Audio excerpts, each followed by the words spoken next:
dears, welcome to Xylem Learning.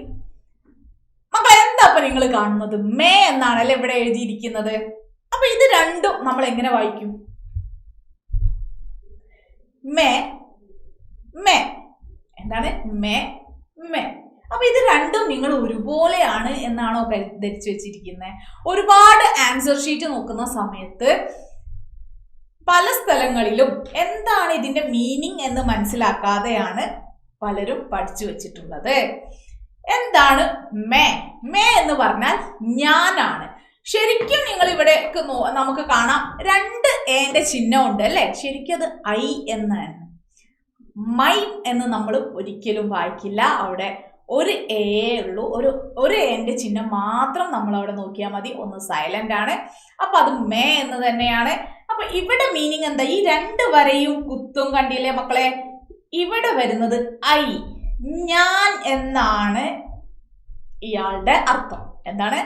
ഞാൻ. അതേസമയം അടുത്ത ആളോ മേ. മേ എന്ന് പറഞ്ഞാൽ ഇന്നാണ്. നമ്മൾ വിഭക്തി പ്രത്യയം എന്നൊക്കെ പറയും. നമ്മൾ സെന്റൻസ് ഉണ്ടാക്കാൻ വേണ്ടി അല്ലെ, നമുക്ക് പല സെന്റൻസിലും നമുക്ക് പറയേണ്ടി വരാറുണ്ട്. ഇപ്പൊ നമുക്കൊരു ഫോൺ വന്നാൽ അഭി മേ ഗർമേ അല്ലെ, ഗർമേ വീട്ടിൽ, ക്ലാസ് മേ ക്ലാസ്സിൽ, ബാഗ് മേ, കിതാബ് മേ ബുക്കിൽ. അപ്പൊ ഇങ്ങനെയൊക്കെ നമുക്ക് പറയാനാണ്, ഒരു സെന്റൻസ് ഉണ്ടാക്കാൻ ആവശ്യം വരുന്ന ആളാണ് നമുക്ക് രണ്ടാമതായിട്ട് നമ്മൾ പറഞ്ഞിട്ടുള്ള മേ. അപ്പൊ അതിന്റെ അർത്ഥം എന്താണ്? ഇൻ എന്നാണ്. നമ്മൾ ആദ്യത്തേത് എന്താണ്? ഞാൻ എന്നാണ്. അപ്പൊ നമുക്കറിയാം മേ ലടുക്കി അല്ലെ, മേ വിദ്യാർത്ഥി ഹൂ. അപ്പൊ ഇങ്ങനെയൊക്കെ നമുക്ക് പറയുമ്പോൾ ഞാൻ എന്ന അർത്ഥമാണ്. ഇവിടെ എഴുതുമ്പോൾ നിങ്ങൾ പ്രത്യേകം ശ്രദ്ധിക്കണം.